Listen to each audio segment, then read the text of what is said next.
തമിഴ്നാട്ടിൽ കനത്ത പോളിംഗാണ്. ഈ വലിയ പോളിംഗ് ശതമാനം എന്തായാലും ഒരു മാറ്റത്തെ സൂചിപ്പിക്കുന്നുണ്ട്. അതെന്താകും മാറ്റം? ട്രെൻഡുകൾ എന്തൊക്കെയാണ് സർ?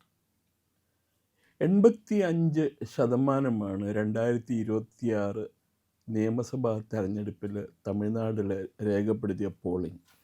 ഇത് കഴിഞ്ഞ 25-30 വർഷത്തിലെ ഏറ്റവും ഉയർന്ന പോളിംഗ് ആണ്.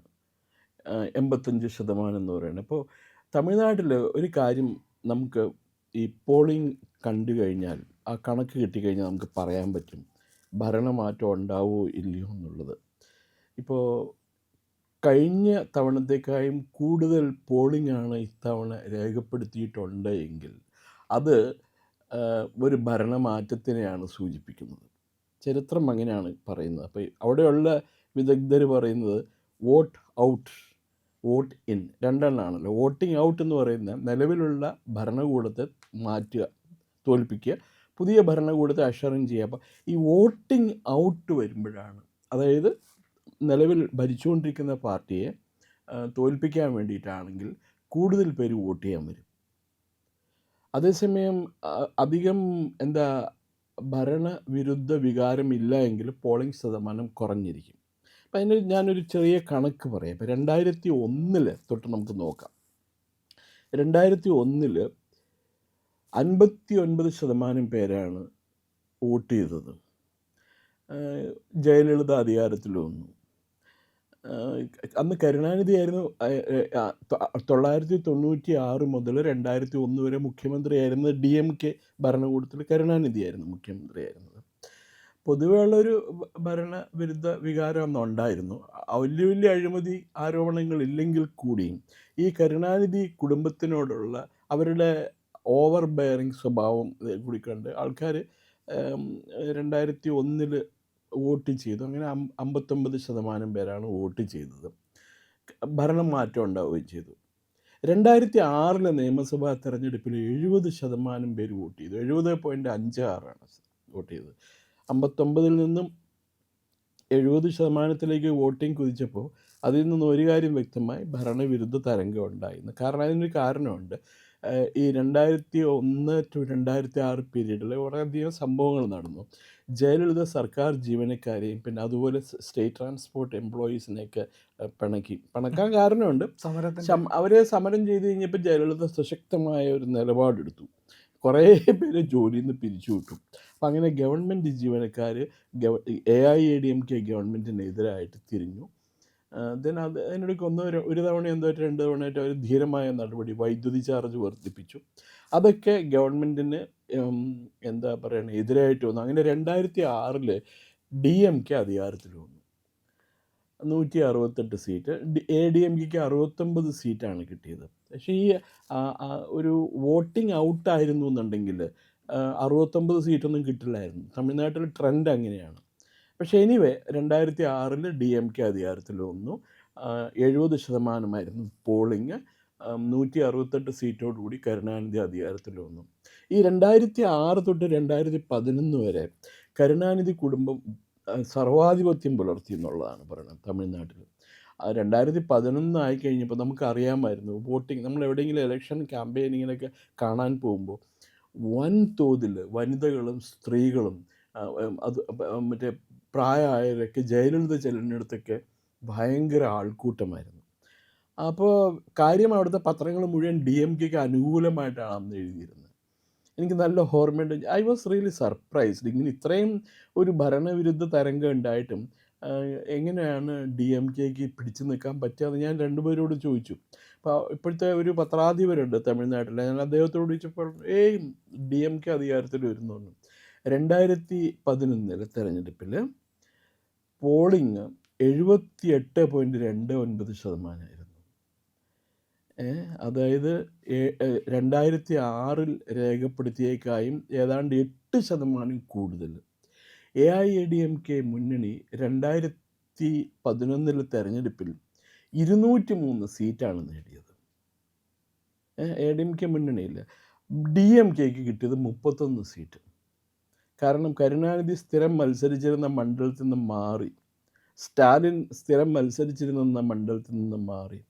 അതുപോലെ അവരുടെ മന്ത്രിസഭയിൽ നിന്ന് 2ാം സ്ഥാനം ഉണ്ടെന്ന് സ്വയം ക്ലെയിം ചെയ്തിരുന്ന ഒരു മന്ത്രി ഉണ്ടായിരുന്നു.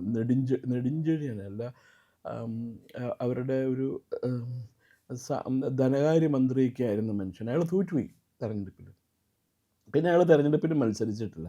ഇപ്പോൾ 2011 ജയലളിത അധികാരത്തിൽ വന്നപ്പോൾ കുറേ അധികം നല്ല പദ്ധതികൾ നടപ്പിലാക്കി. അമ്മ ക്യാൻറ്റീൻ, അമ്മ ഊണവക്കം, അമ്മ ക്യാൻറ്റീൻ, അതായത് ഒരു 1.5 ഉറുപ്പ്യയ്ക്ക് രാവിലെ ബ്രേക്ക്ഫാസ്റ്റ്, ഉച്ചയ്ക്ക് 3 മണിക്ക് തൈര് സാദവും സാമ്പാർ സാദവും 5 ഉറുപ്പ്യയ്ക്ക്, പിന്നെ വൈകുന്നേരം വീണ്ടും ഇഡ്ഡലി, ഇതൊക്കെ 1.5 ഉറുപ്പ്യയ്ക്ക് കൊടുത്തു. പിന്നെ കുടിക്കാനുള്ള മിനറൽ വാട്ടർ 5 രൂപയ്ക്ക് കുപ്പിയിലാക്കി ബോട്ടിൽഡ് വാട്ടർ കിട്ടി.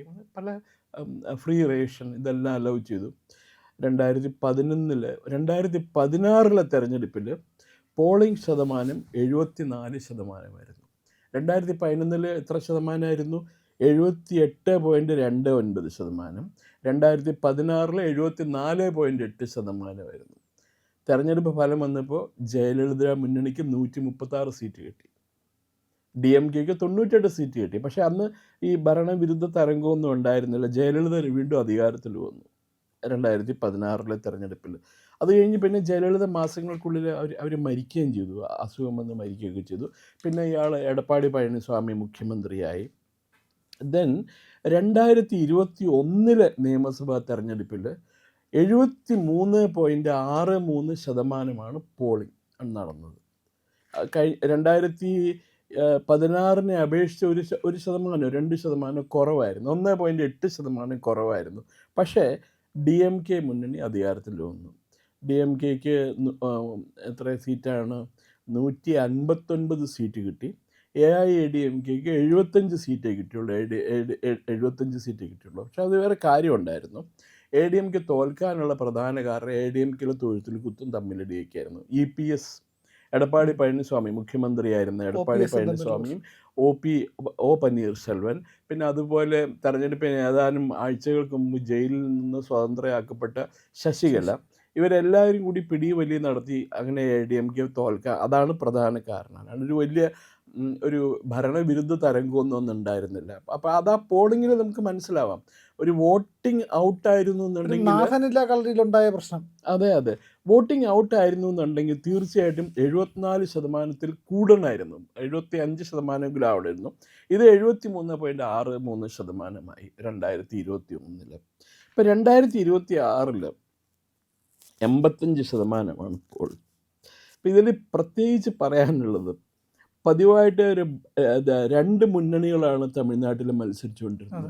3 മുന്നണികൾ ചില സമയത്ത്. അത് പക്ഷേ ഈ NDA മുന്നണി BJP പലപ്പോഴും മത്സരിച്ചിട്ടുണ്ടെങ്കിൽ അതിനകത്തൊരു ഇമ്പാക്റ്റ് ഉണ്ടാക്കാൻ സാധിച്ചിട്ടില്ല.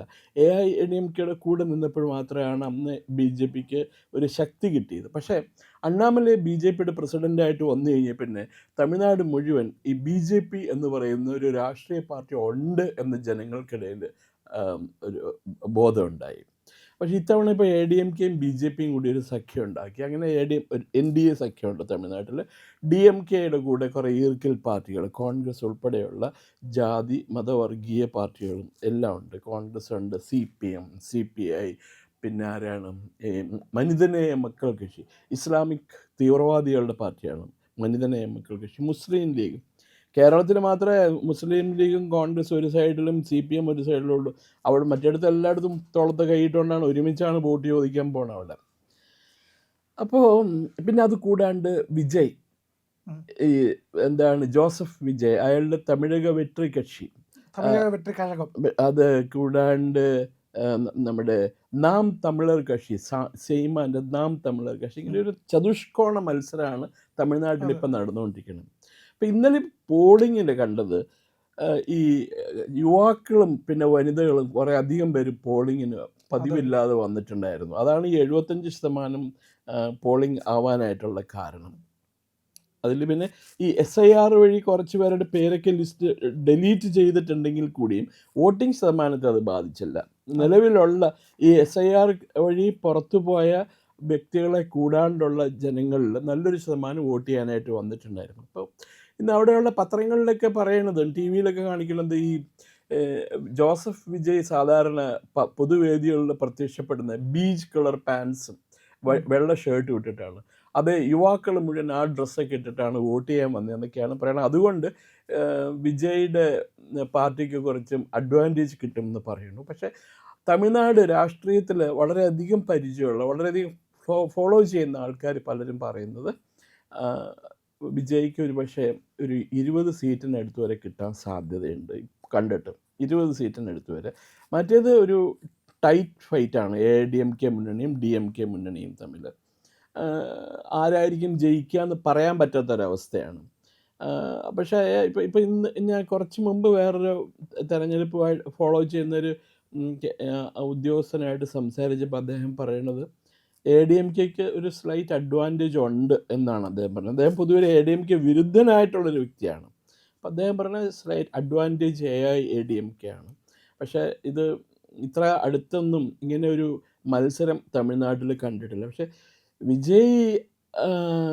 വിജയിനെ പറ്റി പറയുന്നത് DMKയുടെ ഒരു ഡിക്കോയ് സിസ്റ്റമാണ് ഈ TVK എന്നാണ് പറയുന്നത്. അതായത് വിജയ് മറ്റ് രാഷ്ട്രീയ പാർട്ടികളുമായിട്ട് സഖ്യമുണ്ടാക്കാതിരിക്കാൻ വേണ്ടി സ്റ്റാലിൻ പ്രൊമോട്ട് ചെയ്ത് നിർത്തിയേക്കണെയാണ് വിജയുടെ പാർട്ടീനെ എന്നാണ് അവർ പറയുന്നത്. അപ്പോൾ ഒരു ഹങ് അസംബ്ലി വരികയാണെങ്കിൽ വിജയ് ചിലപ്പോൾ DMKനെ സപ്പോർട്ട് ചെയ്യും. ഈ രാഷ്ട്രീയ എതിരാളിയാണ്, അയാൾ എൻ്റെ ഐഡിയോളജിക്കൽ ഒപ്പോണൻ്റ് ആണെന്നൊക്കെ പറയണം. അതൊക്കെ ചുദ്ധ ഇലക്ഷന് തൊട്ട് മുമ്പുള്ള ഇതല്ലേ ഉള്ളൂ. അപ്പോൾ അങ്ങനെ ഒരു സേഫ് ഒരു സുരക്ഷാ കവചം സ്റ്റാലിൻ വിജയിലൂടെ തീർത്തു വച്ചിട്ടുണ്ട്. AIDMK മുന്നണിക്കും അതുപോലെ തുല്യ സാധ്യതകളുണ്ട്. നമ്മുടെ പത്രങ്ങളിലെല്ലാം, മലയാളം പത്രങ്ങളിലും ഈ ചാനലുകളിലൊക്കെ AIDMK മുന്നണിയിൽ വളരെ അസ്വാരസ്യമുണ്ട്, ബഹളമുണ്ട് എന്നൊക്കെയാണ് പറഞ്ഞിരുന്നത്. പക്ഷേ അവിടുത്തെ ചാനലുകളിലൊന്നും അങ്ങനെ ഒരു അസ്വാരസ്യമോ അല്ലെങ്കിൽ തട്ടുമുട്ടും ബഹളം ഉള്ളതായിട്ട് ഞാൻ കേട്ടില്ല. ഞാൻ തമിഴ് ചാനലുകൾ ഞാൻ സ്ഥിരം except Sun TV and Jaya TV, മറ്റ് ഇതൊക്കെ ഉണ്ടല്ലോ, എന്താ പറയുന്നത്, തന്തി TV അല്ലെങ്കിൽ പുതിയ തമിഴകം, ഇങ്ങനെയുള്ള ചാനലുകൾ കാണാറുണ്ട്. പുതിയ തമിഴകം നേരിട്ട് പൊതുവെ ഒരു DMK സപ്പോർട്ടിങ് ചാനലാണ്. അല്ലെങ്കിൽ ഈ തന്തി പൊതുവെ ഒരു ഇൻഡിപെൻഡൻറ്റ് മൈൻഡഡ് ആണ് അവർ. അവരുടെയൊക്കെ കേൾക്കുമ്പോൾ ഈ മത്സരം ഒരു ഓപ്പൺ മത്സരമാണ്, ആർക്ക് വേണമെങ്കിൽ ജയിക്കാവുന്നൊരു മത്സരമാണ്. പക്ഷേ വിജയ് അവിടെ മുഖ്യമന്ത്രി ഒന്നും ആവാൻ പോകുന്നില്ല. ഒരു 20 സീറ്റ് വരെ കിട്ടിയേക്കാം. കാരണം വിജയകാന്ത് 2006 മത്സരിച്ചത്, ആദ്യമായിട്ട് പാർട്ടി ഫ്ലോട്ട് ചെയ്തത്. അന്ന് അയാൾ 8% വോട്ട് പോൾ ചെയ്തു. അത് യഥാർത്ഥത്തിൽ ജയലളിതയ്ക്ക് കിട്ടേണ്ട വോട്ടുകളായിരുന്നു. അതുകൊണ്ടാണ് ജയലളിത തോറ്റുപോയത് 2006. ഒരുപക്ഷെ ജയലളിതയ്ക്ക് 2006 തെരഞ്ഞെടുപ്പിൽ വിജയകാന്തുമായിട്ടൊരു അലയൻസ് ഉണ്ടാക്കാൻ കഴിഞ്ഞെങ്കിൽ DMK ജയിക്കില്ലായിരുന്നു അവിടെ അന്നത്തെ തെരഞ്ഞെടുപ്പിൽ. അപ്പം ജയലളിതയോട് അല്ലെങ്കിൽ ജയലളിതയ്ക്ക് കിട്ടേണ്ടിയിരുന്ന വോട്ടുകൾ വിജയകാന്തിന് പോയി. അങ്ങനെയാണ് 8% വോട്ടും, ഒരു സീറ്റേ കിട്ടുള്ളൂ. 8% വോട്ട് അയാൾ പോൾ ചെയ്തെങ്കിൽ ഒരു സീറ്റാണ് അയാൾക്ക് കിട്ടിയത്. അതിനുശേഷം 2011 തെരഞ്ഞെടുപ്പിൽ അയാൾക്ക് 29 സീറ്റ് കിട്ടി. അയാൾ പ്രതിപക്ഷ നേതാവായി വിജയകാന്ത്. പിന്നെ ജയലളിതനെ വെല്ലുവിളിച്ച് കഴിഞ്ഞപ്പോൾ അവർ പാഠം പഠിപ്പിച്ചു കൊടുത്തു. അയാളുടെ പാർട്ടിയാണ് DMDK, ദേശീയ മുർപോക്ക് ദ്രാവിഡ കഴകം, 2 കഷ്ണമാക്കി. 2 കഷ്ണമാക്കി എന്ന് പറഞ്ഞപ്പോൾ 14ഓളം പേര് അതിന് വന്ന AIDMK ചേർന്നു. അങ്ങനെയുള്ള സംഭവമുണ്ട്. അപ്പോൾ നമുക്ക് മെയ് 4 വരെ കാത്തിരിക്കേണ്ടി വരും എക്സാക്ട് ഫിഗർ എന്താണെന്ന് അറിയാനായിട്ട്. അല്ലെങ്കിൽ ഈ ഒപ്പീനിയൻ പോൾ ഇതൊക്കെ ആണ്. 85% പോളിംഗ് എന്നുള്ളത് ഭരണമാറ്റത്തിൻ്റെ സൂചനയാണ്. അത് ഏത് രീതിയിലാണ് ഭരണമാറ്റം ഉണ്ടാവുക? തമിഴ്നാട്ടിൽ ആദ്യമായിട്ടൊരു കൂട്ടുമന്ത്രിസഭ, ഇതുവരെ തമിഴ്നാട്ടിൽ കൂട്ടുമന്ത്രിസഭ ഉണ്ടായിട്ടില്ല. ഒരു കൂട്ടുമന്ത്രിസഭയായിരിക്കുമോ, അതോ DMK മുന്നണി വീണ്ടും അധികാരത്തിൽ വരുമോ, അതോ AIDMK ഭരണം തിരിച്ചു പിടിക്കുമോ എന്നുള്ളത് നമുക്ക് കാത്തിരുന്ന് കാണേണ്ടി വരും. ഒരു കാര്യം കൂടി പറയാനുണ്ട്. ആരൊക്കെയാണ് തമിഴ്നാട് മുഖ്യമന്ത്രിമാർ 2 തെരഞ്ഞെടുപ്പുകളിൽ അടുപ്പിച്ച് മത്സരിച്ച് ജയിച്ചിട്ടുള്ളത്? അവരോടനെ തന്നെ മരിച്ചിട്ടുണ്ട്. MGR ശരിയാ, 77 82 ജയിച്ചു. 87 ആയപ്പോഴത്തേക്ക് ആളുടെ പണി കഴിഞ്ഞു, സുഖം പിടിച്ച് മരിച്ചു. ദെൻ ജയലളിത 2006 2011 2016 ജയിച്ചു. 2016 അവസാനമാണതിന് മുമ്പ് ജയലളിത മരിച്ചു. ഇനിയിപ്പോൾ ഉള്ളത് സ്റ്റാലിൻ ഇപ്പോൾ 2021 ജയിച്ചു. 26 ജയിച്ചു കഴിഞ്ഞാൽ എത്ര മാസം അല്ലെങ്കിൽ തന്നെ സുഖമില്ലാതിരിക്കും. അല്ലെങ്കിൽ തന്നെ സുഖമില്ല. നമ്മൾ കാണുന്ന സ്റ്റാലിനെ മെയ്ഡപ്പ് ആയിട്ടുള്ള ഏതോ മോർട്ടീഷ്യൻ വന്ന് മുഖത്ത് പെയിൻ്റൊക്കെ അടിച്ച് വെച്ചിട്ടാണ് സ്റ്റാലിനെ പുറത്തിറങ്ങണം. വിഗ് വെച്ചിട്ടാണ് പുറത്തിറങ്ങണമെന്നാണ് പറയണം. അയാൾക്ക് എന്തൊക്കെയോ അസുഖം ഉണ്ടായിരിക്കും, പുറത്ത് പറയാൻ കൊള്ളാത്ത എന്തൊക്കെയോ അസുഖം ഉണ്ടായിരിക്കും. അപ്പോൾ അങ്ങനെ പല ഇതൊക്കെ ഉണ്ട്. ഇതൊരു കൗതുകകരമാണ്. സ്റ്റാലിൻ ജയിച്ചാൽ തികയ്ക്കുമോ? നമുക്ക് സ്റ്റാലിൻ്റെ ഒബ്യൂട്ടറി നമുക്ക് ഉടനെ തന്നെ എഴുതാം.